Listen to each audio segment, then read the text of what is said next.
Ce programme est financé par les amis et partenaires du ministère de Joyce Meyer. Si vous pensez que vous allez arriver à un temps où vous ne ressentez jamais la peur, vous avez malheureusement tort. Vous allez ressentir la peur dans votre vie jusqu'à ce que vous ne soyez plus dans un corps humain parce que la peur est l'arme numéro 1 que le diable utilise contre le peuple de Dieu pour les arrêter d'avoir leur destinée ordonnée par Dieu.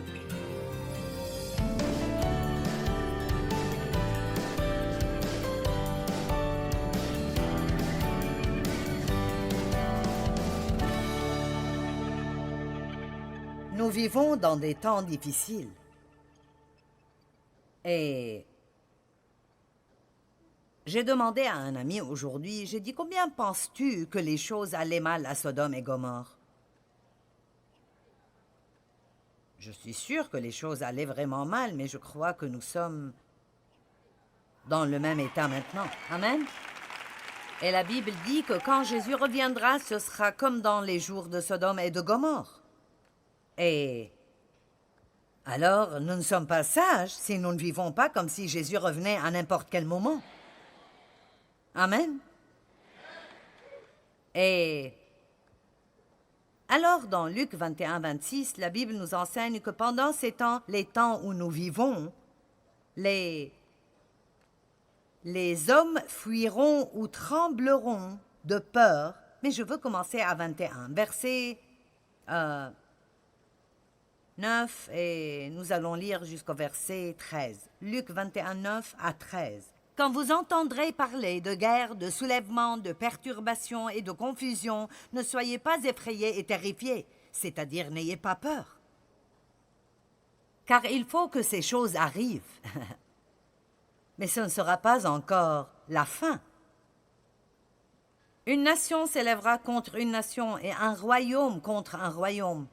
Il y aura de grands tremblements de terre violents et en divers lieux des pestes, des famines, des plaies et des maladies contagieuses et épidémiques qui seront dévastatrices. Ça vous est familier? Mon Dieu! Ceci a été écrit il y a 2000 ans. Il y aura des phénomènes terribles et de grands signes dans le ciel. Verset 12. Mais avant tout cela, on mettra la main sur vous et l'on vous persécutera. On vous livrera aux synagogues, on vous jettera en prison, on vous mènera devant des rois à cause de mon nom. Et vous savez, nous ne comprenons pas cela très bien, mais il y a beaucoup d'endroits sur terre où ceci arrive aux gens. Je veux dire, ils sont persécutés et tués parce qu'ils admettent qu'ils sont chrétiens. J'aime le verset 13, c'est pour cela que j'ai lu tout le passage. Cela arrivera pour que vous serviez de témoignage. Allez, nous vivons dans les meilleurs temps maintenant. C'est pour cela qu'il dit, écoutez, les choses seront difficiles avant que je revienne, ça doit arriver ainsi. Et je pense que ça doit arriver ainsi parce que beaucoup de personnes ne sont pas assez intelligentes pour servir Dieu dans les bons moments.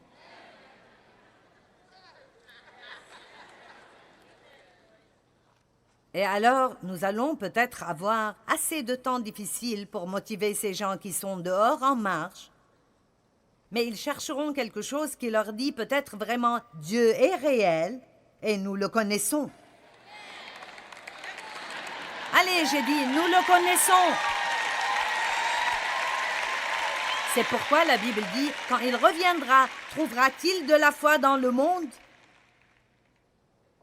Quand il reviendra, il voudra trouver 4 choses. Une église sans tache ni blâme, des gens en paix au milieu de tous les troubles, des gens qui n'ont pas peur et des gens qui n'ont pas beaucoup d'immoralité dans leur vie. Nous avons un but ordonné par Dieu devant nous et nous avons l'Esprit Saint pour nous aider à accomplir la mission que Dieu nous a donnée. Maintenant, laissez-moi juste vous dire ceci. Il y a beaucoup de chrétiens malheureux. Nous en avons ici et nous en avons beaucoup qui nous regardent à la télé maintenant. J'étais si malheureuse pendant longtemps et j'étais une croyante. Et c'est vraiment un oxymoron. Je veux dire, comment être malheureuse si vous savez que vous n'allez pas en enfer? Je veux dire, c'est assez pour donner le sourire, je pense. Peut-être, je l'espère. Amen. Et je crois que beaucoup de gens sont malheureux, bien qu'ils soient sauvés parce qu'ils vivent pour le mauvais but. Le but pour lequel ils vivent est de se faire plaisir et d'obtenir ce qu'ils veulent et de se sentir bien concernant tout au lieu de dire à Dieu « Me voici, envoie-moi ». Me voici, envoie-moi. Quand Ésaïe a dit cela à Dieu, me voici, envoie-moi, il n'avait aucune idée de ce qu'il serait envoyé faire. Il n'a pas demandé ce que serait son salaire ni son programme de vacances. Il n'a pas demandé son plan de retraite. Il a dit, me voici, envoie-moi. Il a signé un contrat en blanc. Il a signé un contrat en blanc.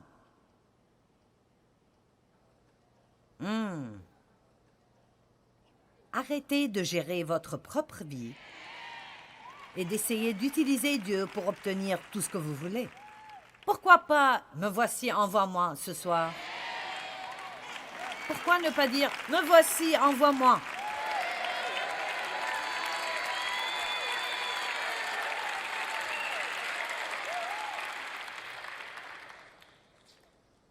Votre joie reviendra rapidement. Maintenant, 1 Thessaloniciens 4, 16 à 18. Ceci est juste pour vous encourager.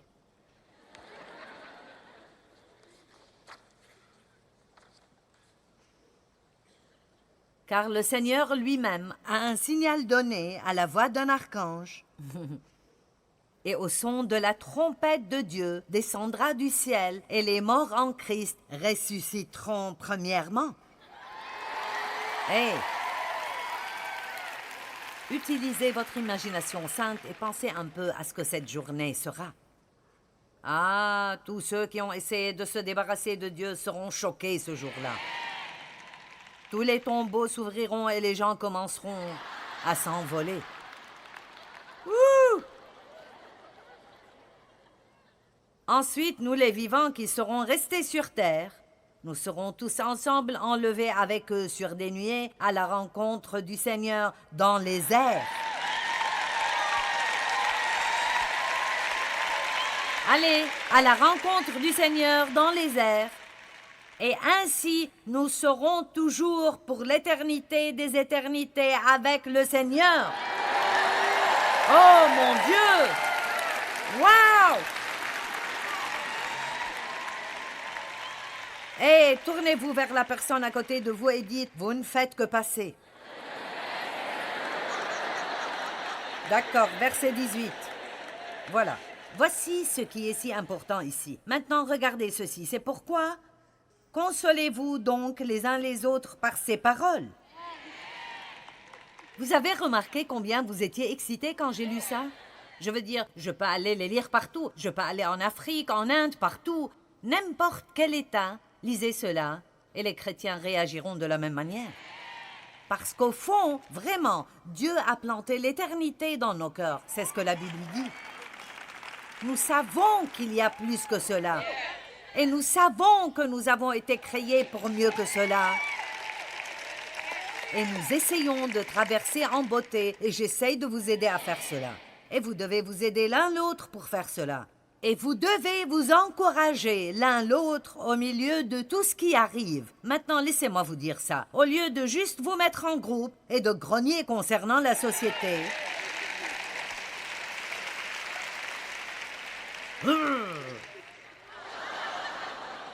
Je veux dire, les nouvelles sont si mauvaises. Vous devez être un croyant fort juste pour lire les gros titres. Au lieu de faire cela, quand vous entendez les gens dire ce genre de truc, dites « Mais le Seigneur revient !» Mais Jésus revient. Amen. Et indépendamment de ce que nous voyons, Dieu est vivant sur la planète Terre et il a le contrôle.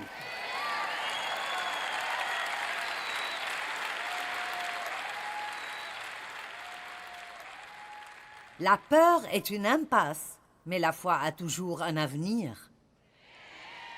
Je l'ai dit.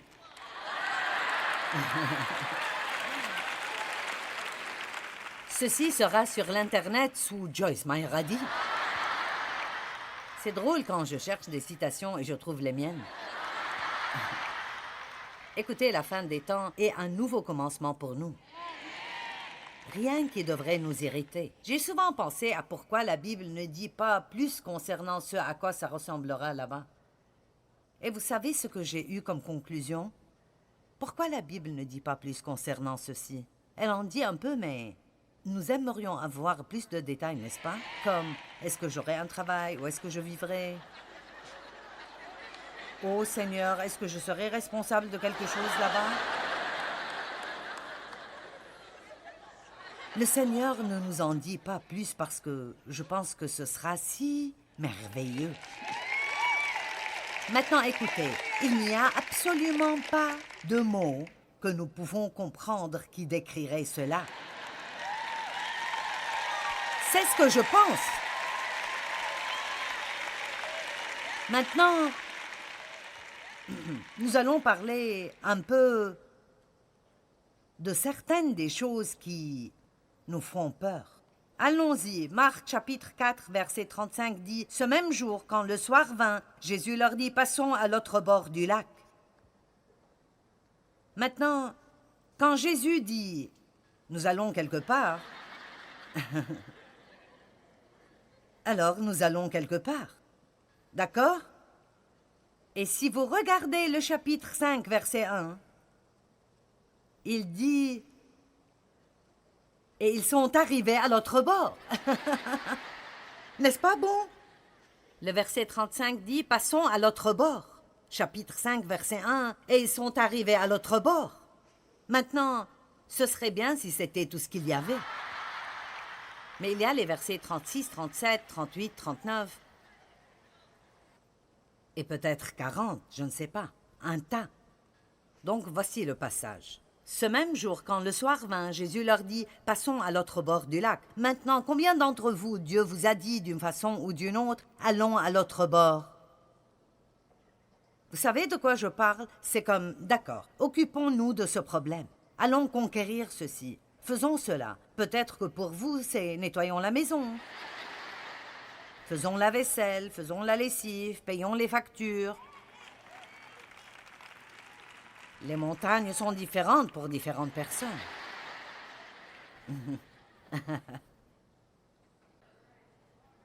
Après avoir renvoyé la foule, ils l'emmenèrent avec eux dans la barque où il se trouvait. Et il y avait aussi d'autres barques avec lui. Donc il y avait plus qu'une seule barque. Il s'éleva un grand tourbillon de proportions ouraganesques et les flots se jetaient dans la barque au point qu'elle se remplissait déjà. Donc, la première chose qui arrivera quand nous nous dirigeons vers l'autre bord de quoi que ce soit est que nous allons avoir une tempête. À quoi se rapporte la tempête? Eh bien, c'est l'ennemi qui essaye de nous effrayer. Allez, nous parlons de la peur. C'est l'ennemi qui essaye de nous ramener à la rive, de nous faire trouver un endroit sauf pour parquer le bateau. Et Jésus était à la poupe du bateau. Il dormait. Je veux dire, allez, il dormait. Jésus dort et j'ai une tempête.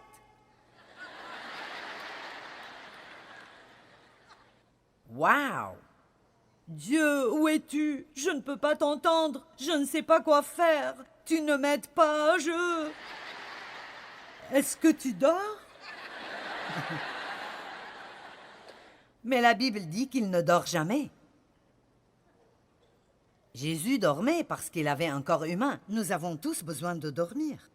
Mais dans son état ressuscité, il n'a pas besoin de sommeil. Waouh, au ciel, nous n'aurons pas besoin de sommeil.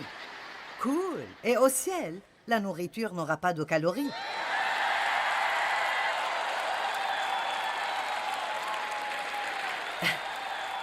Ceci est dans Joyce, chapitre 1, verset 2.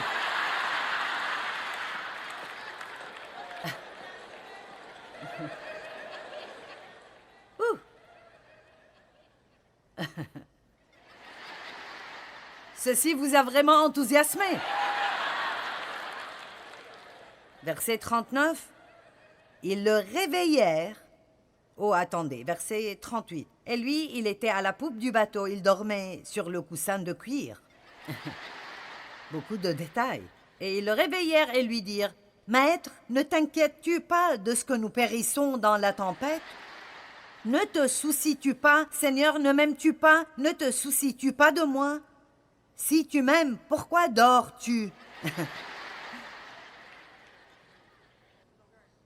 S'étant réveillé, il menaça le vent et dit à la mer, « Silence, tais-toi. » Et le vent cessa, se calma comme fatigué par son activité, et il y eut immédiatement un grand calme et une paix parfaite. Et je suis sûre qu'ils ont dit, « Oh, Dieu merci. » Mais la première chose qu'ils ont eue là est une correction. « Pourquoi avez-vous ainsi peur? » Oui, oh! Comment n'avez-vous point de foi? Vous voyez, il aurait préféré qu'il dorme pendant la tempête aussi. Il aurait préféré qu'il dise quelque chose comme « Eh bien, Jésus, tu agis comme si tu étais endormi, mais nous savons que tu sais tout ce qui arrive. Tu as le contrôle de tout cela. Tout ira sûrement très bien. » Écoutez, quand vous êtes au milieu de quoi que ce soit, apprenez à dire cela. Ça ne durera pas longtemps. Allez, ça ne durera pas longtemps. J'avais un problème d'estomac pendant près de 3 semaines. Dave l'a eu pendant 1 jour. Mais non, Dave et moi, nous opérons d'après des plans différents.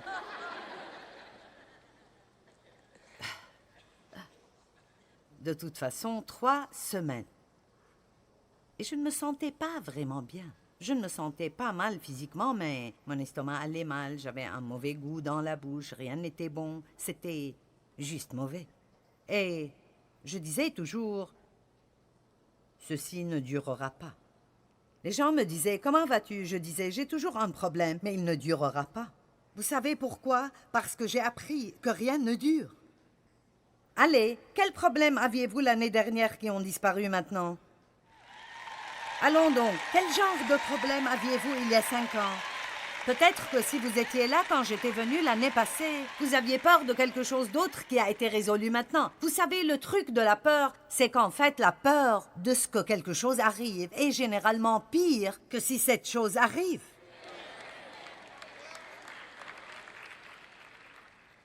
Parce que quand quelque chose arrive, il y a une grâce qui vient de Dieu pour s'en occuper. Mais quand vous êtes ici et vous avez peur de ce que ça arrive, il n'y a pas de grâce ici. Alors vous avez le tourment. Ça va? Vous apprenez quelque chose? Très bien. Je dis toujours, nouveau niveau, nouveau démon. Paul a dit, une grande porte d'opportunité s'est ouverte devant moi et avec beaucoup d'adversaires. C'est dans 1 Corinthiens 16:9. Ésaïe 41:10, ne crains rien, n'aie aucune peur. Pourquoi? Je suis avec toi. Allez, dites, Dieu est avec moi. Ne promène pas des regards inquiets. Vous pouvez vous fourrer dans de gros problèmes si vous regardez vos circonstances un peu trop. Si vous en parlez un peu trop. Si vous regardez l'ennemi. Si vous regardez la mer Rouge. Vous savez, il y a des années, quand j'ai laissé mon travail pour me préparer pour ce ministère qui était juste une image dans ma tête à ce moment. Je veux dire, j'ai fait des choses radicales. Vraiment, comme si ce n'était pas Dieu, ce serait vraiment stupide. Et donc, chaque mois, nous n'avions pas assez d'argent et nous avions besoin d'un miracle de Dieu. Je me souviens toujours de quand il nous manquait $40 à chaque mois pour payer nos factures. Et à chaque mois, Dieu nous a donné un miracle. Mais à chaque mois, je passais par ma crise de panique. Qu'est-ce qui va arriver? Blablabla. Bla, bla. Et oh, Dave, je voulais qu'il commence à s'inquiéter avec moi et il ne le faisait pas. Combien d'entre vous savent que quand vous vous inquiétez et vous êtes énervé, vous ne pouvez pas supporter que quelqu'un soit en PRI et passe du bon temps? C'est comme « Je dois tout faire ici !» Et je disais à Dave « Pourquoi ne fais-tu pas quelque chose? pourquoi ne fais-tu pas? Et il dit, qu'est-ce que tu veux que je fasse? Et je me souviens, je sortais le chéquier et je sortais toutes les factures.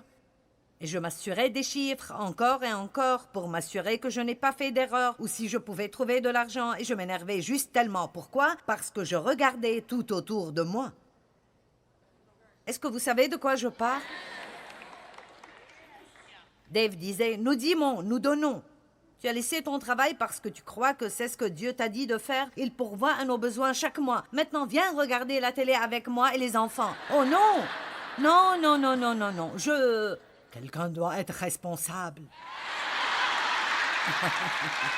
Allez, vous comprenez, n'est-ce pas? Quelqu'un doit être responsable. Eh bien, je ne pouvais pas résoudre cela. Eh bien, vous sentez que je décris votre maison, n'est-ce pas? Ne promène pas des regards inquiets, car je suis ton Dieu. Je te fortifie face à tes difficultés. Je viens à ton secours. Je te soutiens de ma droite de justice et de droiture triomphante. Ouh! Et je vais sauter jusqu'au verset 15. J'aime cela. Voici, je fais de toi un traîneau aigu, tout neuf garni de pointes. Tu écraseras, tu broieras les montagnes et tu rendras les collines semblables à de la balle. En d'autres termes, Dieu dit, même au milieu de cette tempête, j'ai un plan pour toi et tu te retrouveras de l'autre côté. Et aussi, si tu restes dans la foi, je vais te transformer en un nouvel instrument aiguisé et puissant.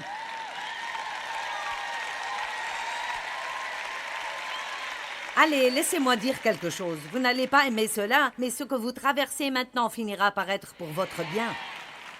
Ça finira par être bon pour vous. Si vous ne perdez pas confiance en Dieu, vous grandissez spirituellement et ça fait vraiment mal, mais ça vaudra le coup. Allez.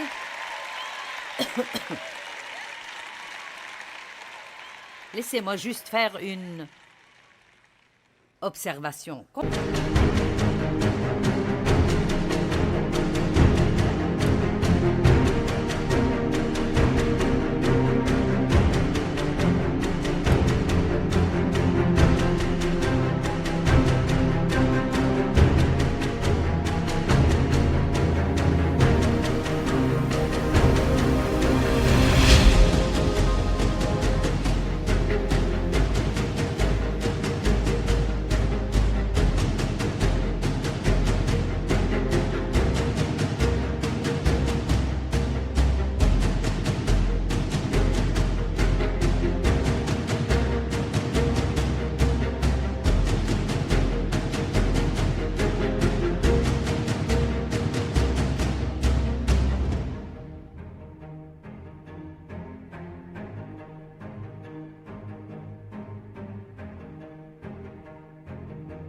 Combien d'entre vous se sont rapprochés beaucoup plus de Dieu dans vos problèmes que dans vos bons temps?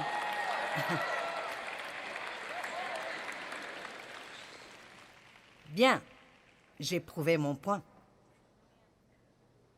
Maintenant, je veux dire, je pourrais lire Habacuc 3, mais pourquoi pas, car le figuier ne fleurira pas.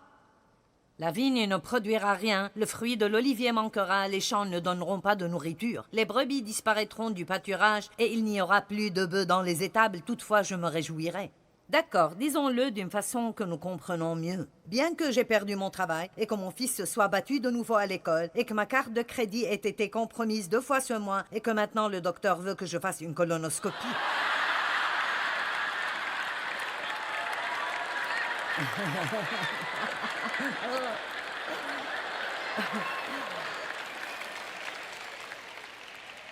Mais Seigneur, tous ces trucs que je dois boire avant de faire ce test. Beurre. Et toutefois, je me réjouirai. Toutefois, je me réjouirai en l'Éternel.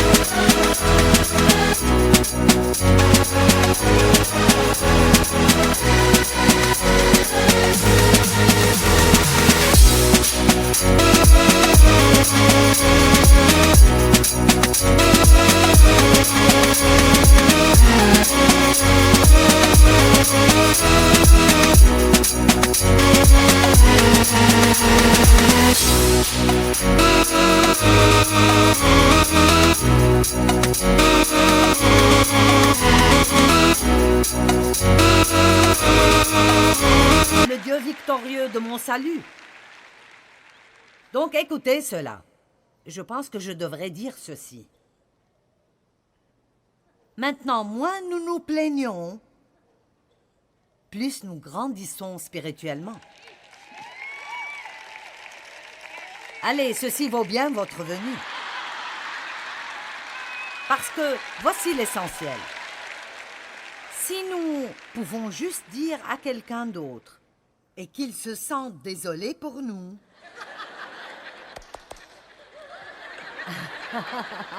alors nous nous sentons si... Oui, je suis pitoyable. Mais ce que nous faisons est que nous arrêtons un peu de ce que Dieu essaye d'utiliser pour nous changer à l'intérieur. Et alors, mon Dieu, si je passe par quelque chose et je garde la bouche fermée,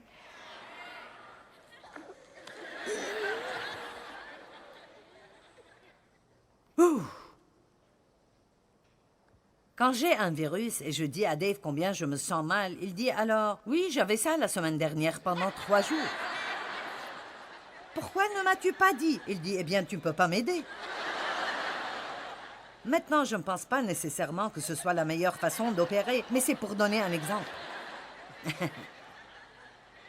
Allez, c'est pour donner un exemple. Je vais redire ça parce que je n'avais pas ça dans mes notes. Je pense que c'est une chose de Dieu.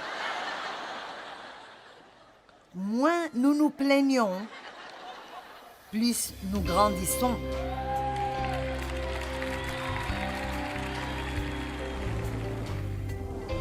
Eh bien, laissez-moi vous rappeler de nouveau que la peur est une impasse, mais que la foi a toujours un avenir.